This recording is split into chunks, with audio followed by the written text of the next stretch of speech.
Hello dear students, hope you are in good health and spirits. So in our previous lecture we have discussed about the classical treatment of this paramagnetic problem. So in which we have tried about the relation of the magnetization of the system which show the dependence of this magnetic moment with respect to temperature. Now, in this today's lecture, we will discuss about the quantum mechanical treatment, and from that we will derive the relation of this magnetization and how it is changing with respect to the total angular momentum value. And then further we will discuss about the various thermodynamic parameters for this magnetic system. Now, in this quantum mechanical treatment, the case is a bit different as compared to the classical case. Now, the magnetic dipole moment and its component, so in the direction, so they cannot have any arbitrary value. So we have a relation between this magnetic moment or magnetic dipole moment and its angular momentum. You all have studied in the quantum mechanics. So it is G E over 2 mc over J. So here mu is the magnetic dipole moment, G is the Landis G factor, and J is the total angular momentum. So the value of J, so we generally written as J of J plus 1 under root of H. So the value of this J, so it varies from 1 by 2, 3 by 2, 5 by 2, so and so. So basically J is the sum of orbital angular momentum plus the magnetic spin of this dipole moment. So G is our Landis factor, and whose values it is equal to 3 by 2 plus S plus 1 minus of L plus 1 over 2J J plus 1. So it is different for this orbital motion as well as for this magnetic spin. So G is equal to 2 if the angular momentum of dipole is due to electronic spin, and we consider G is equal to 1. So if the angular momentum of this dipole it is due to the orbital motion.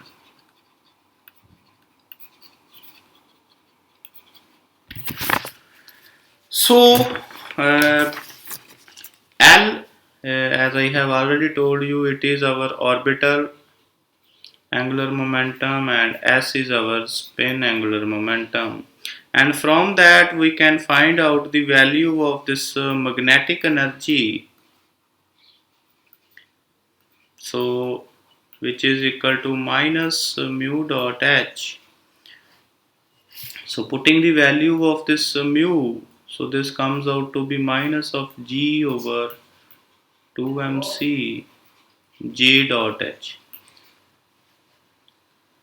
So since J, that is our total angular momentum, so it is if the magnetic moment it is along the z axis, so we can write down this magnetic energy which is minus of G E over 2 mc over Jz into H. Now this Jz, that is equal to m into h bar, where m is our magnetic quantum number. So the value of this m, it varies from minus of j minus j plus 1 so and so up to a value of plus j. So the total number of values it can be equal to 2j plus 1 values. So putting the value of this Jz, our total magnetic energy, so we can write this equation as minus G over 2 over mc into mh bar into h. Now if we keep this Planck's constant values within this bracket,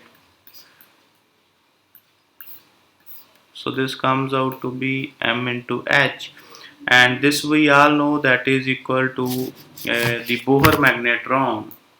So that is the total magnetic moment which is due to this orbital motion of electron. So this we can write it as mu of b, mu of beta m into h.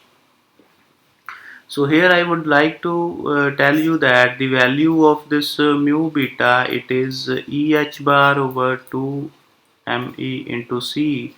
So that is for the CGS system, and we generally write its value is equal to Eh bar over 2 me. So that is for the SI system. So m, which is the magnetic quantum number, and it can take all others values except minus j to plus j. So the dipole whose magnetic moment, which is equal to z mu b into jz, so it can have no other orientation with respect to the field. So from this we can find out, once we find out the value of this magnetic energy, so putting it in the partition function, we can find out the value of a single particle partition function.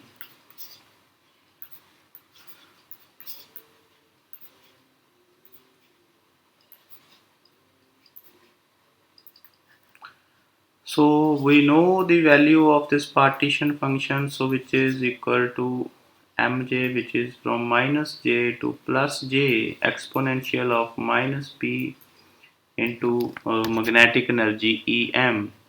So putting the value of Em, so this equation becomes exponential of minus b minus g into mu b into mh.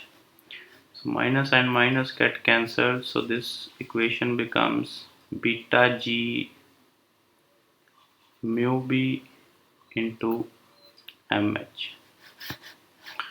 So keeping the value of this magnetic quantum number, so which varies from this minus j to plus j, so we can write this equation as m into gamma.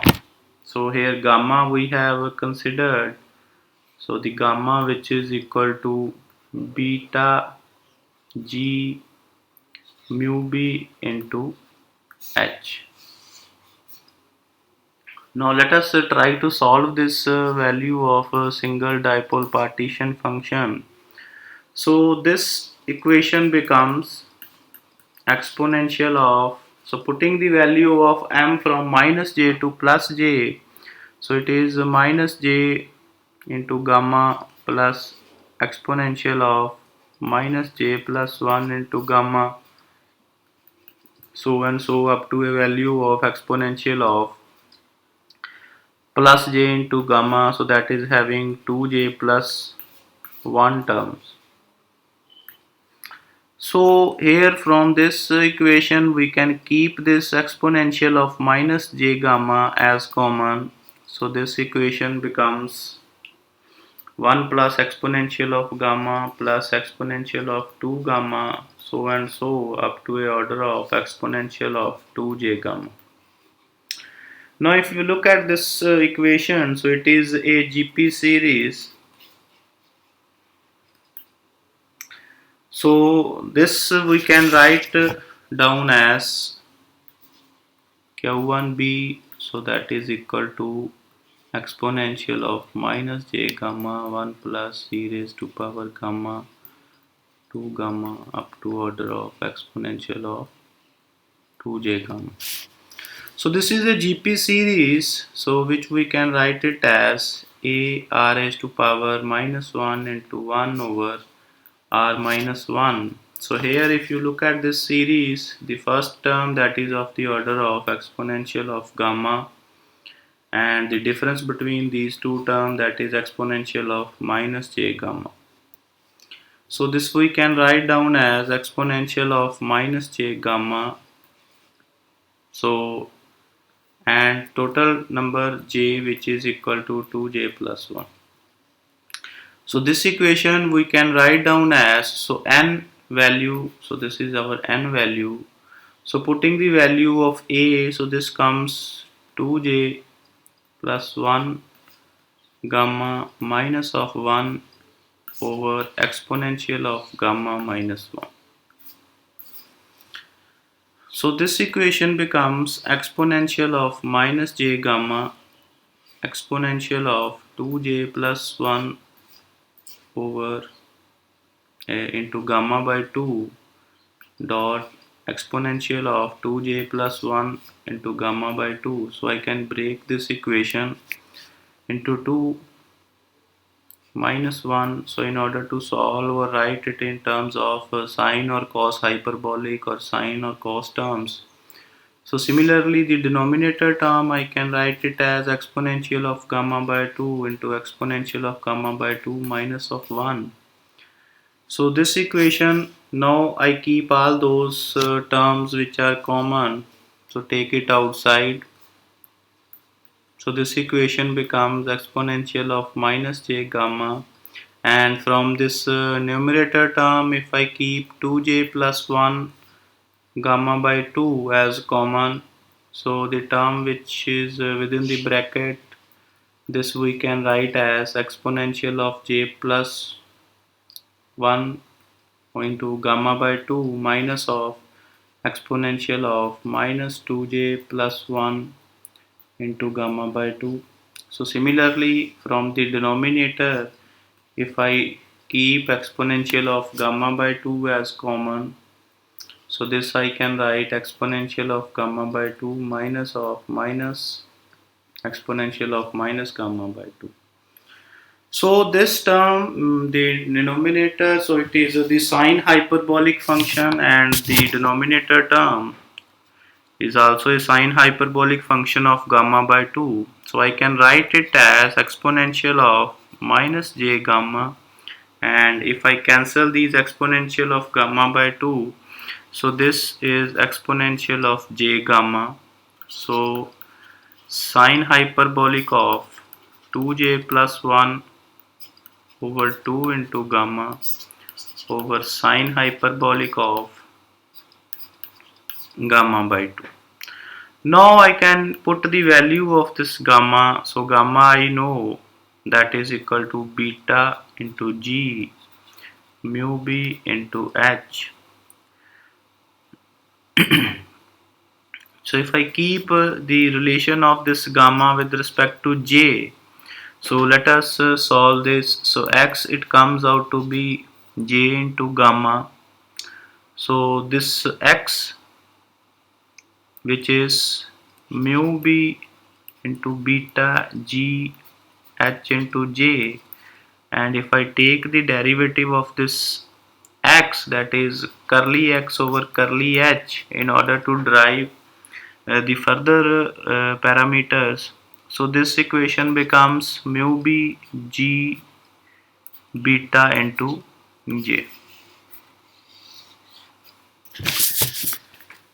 So this partition function I can write it as, so this get cancelled with this, so this sine hyperbolic term I can write as x plus x over 2j over sine hyperbolic of x over 2j.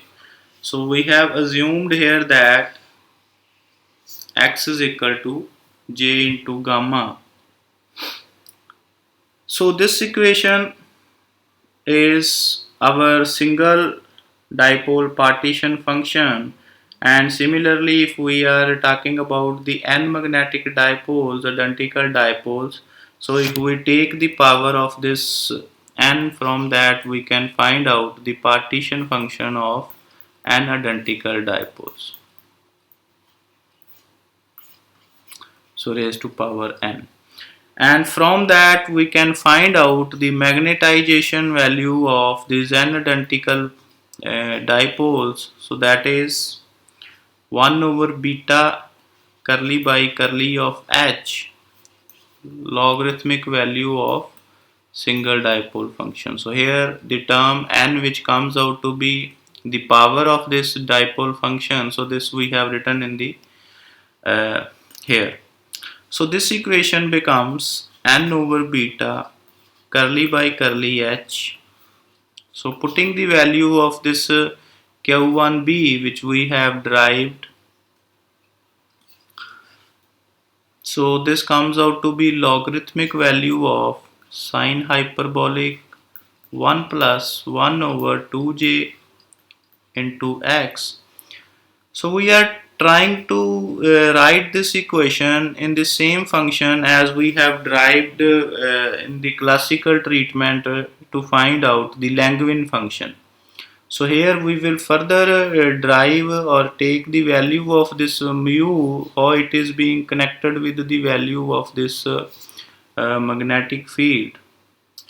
So log of sine hyperbolic x over 2j. So this equation we can write as n over beta curly by curly of h log of sine hyperbolic 1 plus 1 over 2j into x minus curly by curly of h logarithmic value of sine hyperbolic x over 2j. So solving this differentiation, so the differentiation of logarithmic sine hyperbolic, so this comes in the denominator value. So this we can write out as 1 over sine hyperbolic 1 plus 1 over 2j into x, and the derivative of this sine hyperbolic is cos hyperbolic 1 plus 1 over 2j into x. So further solving, so this is 1 plus 1 over 2j. So because this x term, so it is having the dependence with respect to h value, so we are taking the derivative with respect to curly h. So therefore, opening the value of this x, so x is mu b beta g h into j. So similarly the second term, so solving this term, so negative of, so I will write in the next slide. So the second term will be 1 over sine hyperbolic x over 2j, and derivative of sine hyperbolic is cos x over 2j and curly by curly h of x over 2j. So this value of mz, so this we can write out as, so this comes out to be, so cos of, so you can see that here cos hyperbolic over sine hyperbolic, so this is a function of cot hyperbolic, so this becomes cot hyperbolic 1 plus 1 over 2j into x multiply by 1 plus 1 over 2j into mu b b g j minus of, so similarly, so this becomes cot hyperbolic of x over 2j, and when we solve this differentiation, this 1 over 2j comes outside, and putting the value of this x, so this equation becomes mu b b g into j. Now taking all those terms which are common, so take it outside, beta g into j. So this equation becomes cot hyperbolic 1 plus 1 over 2j of x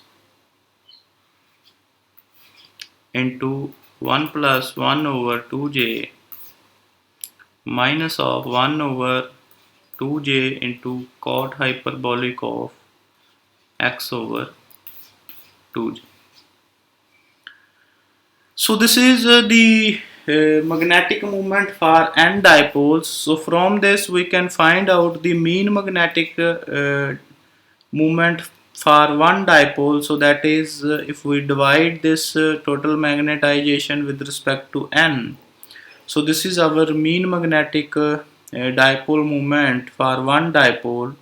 So this equation we can write, so this beta get cancelled with this, so this is mu b into g j, and the term which is within this bracket, so we write it as a bj of x. So this is a function which is generally known as the Brillouin function.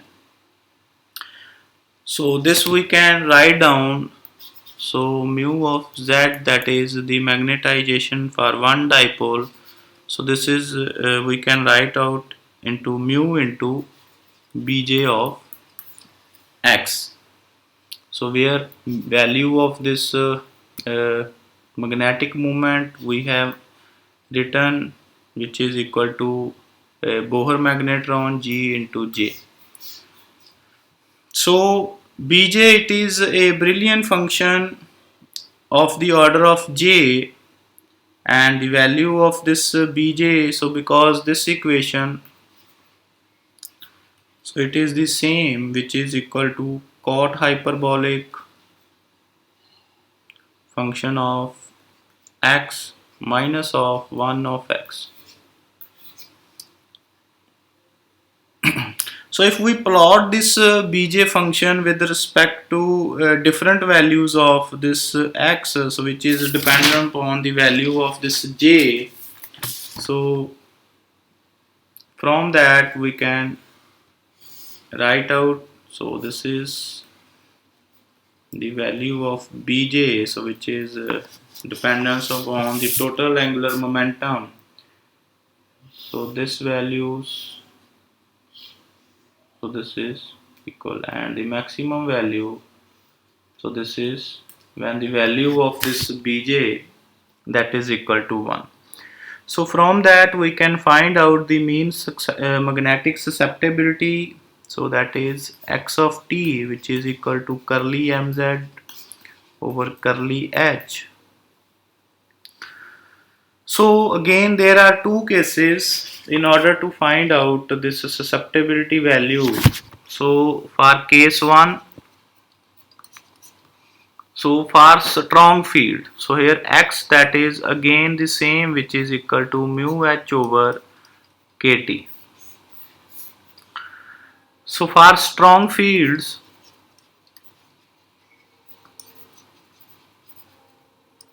and at low temperature, so when the value of this x, which is much greater than 1, so this Brillouin function, it is of the order of 1 for all j, and in that case we can write down the mean magnetic moment, so which is of the order of magnetic dipole moment.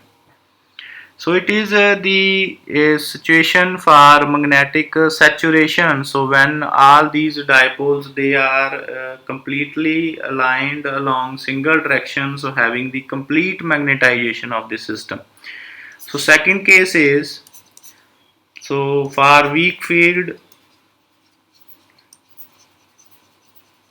and at high temperatures. So we all know that as we increase the temperature, so due to these thermal effects and due to the increase in number of collisions, so the value of this x, so it is less than 1. So in that case our this Brillouin function, this we can write out equal to 1 by 3, 1 plus 1 over j into x. So the value of this mean magnetic moment per dipole, so this we can write out as mu into bj, so that is of the order of mu by 3, 1 plus 1 over j into x. So putting the value of this x, so this equation we can write down 1 plus 1 over j, so x is equal to mu B beta into mu B G into J into H. So this mu B G into J, so that is equal to the value of this mu. So this equation we can write down as mu Z, which is equal to, I will write it here again, so 1 plus 1 over J into beta mu B G into JH. So this is equal to mu. So this equation becomes mu square over 3 kt. So if I put the value of this beta, which is 1 over kt, 1 plus 1 over J into H.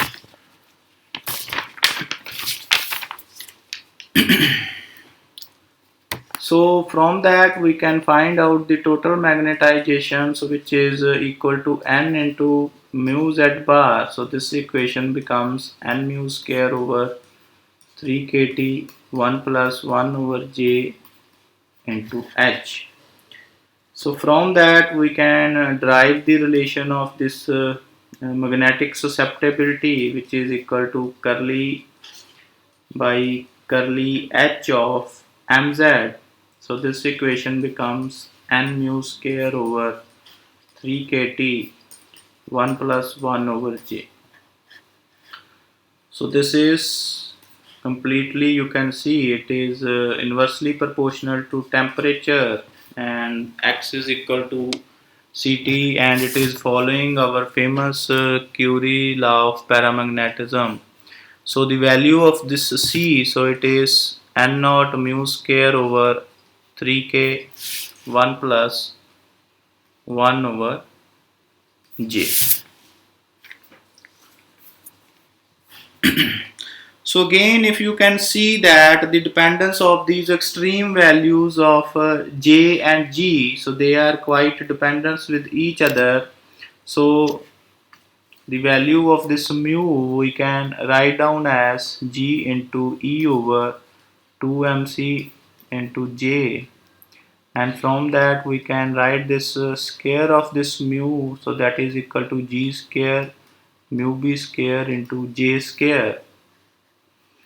So putting the value of this mu square, because in our this mz we have this square of this magnetic dipole moment. So this value of this Cj we can write down N into G square mu B square into J square over 3k 1 plus 1 over J. So this is the dependence of this value of G and the relation between this G, and it is something like that. The value of this Gj, it is always stays constant.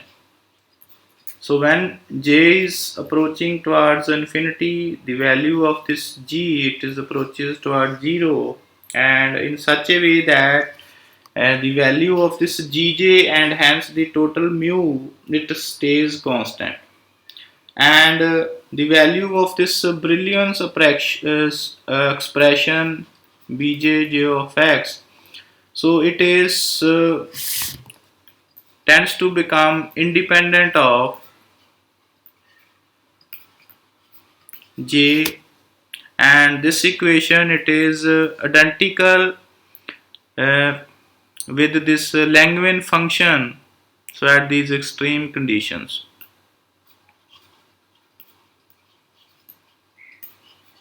Identical with this Langevin function. So when this J approaches towards infinity, so in that case you can see the value of this Bj of x, so it is equal to L of x. So our Brillouin function, it is equal to this Langevin function, or this quantum treatment, it is equal to classical treatment.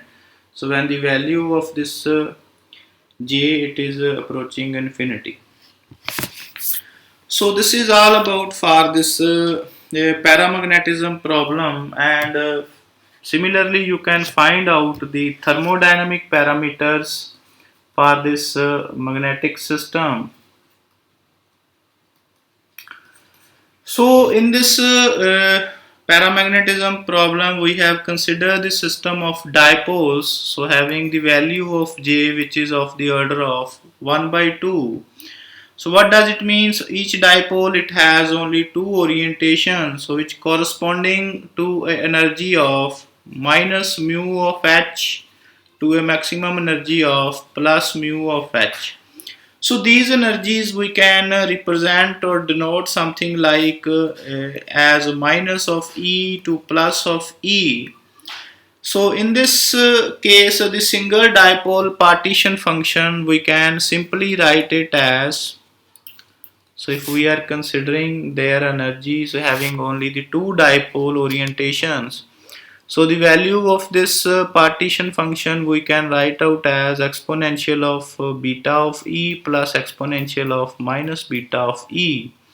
So this we can generally write that is equal to 2 of cos hyperbolic of beta into E. And similarly for n dipole, the partition function, so this is equal to q1 of beta raised to power n. So this we can write down as 2 cos hyperbolic of beta into e raised to power of n. So using this simple a single dipole problem having two orientations, we can find out the various other parameters. So we can find out the values of this Helmholtz free energy, which is equal to minus of kT log of Qn.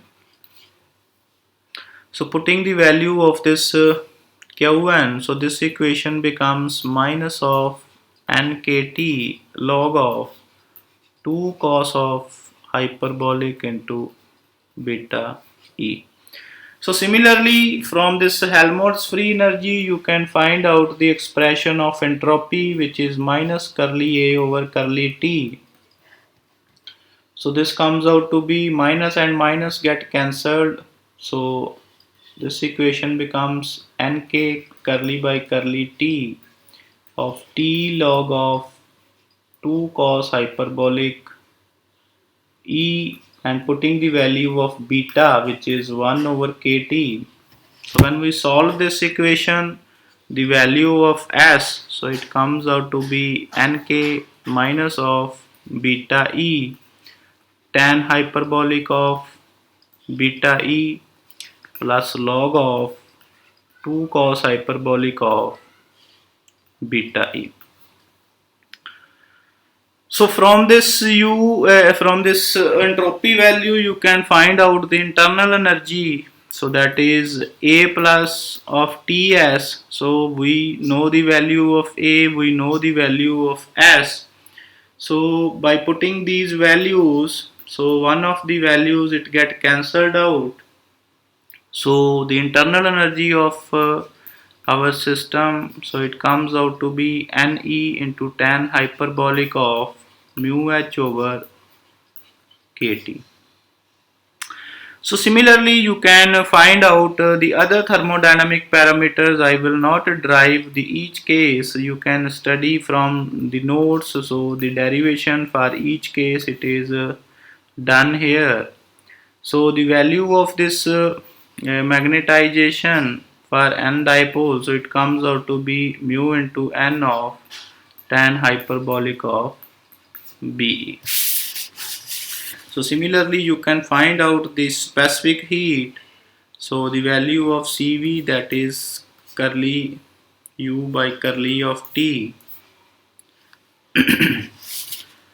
So you can solve all these cases. So this is all about for this paramagnetic problem, and this is almost the end of our canonical ensemble.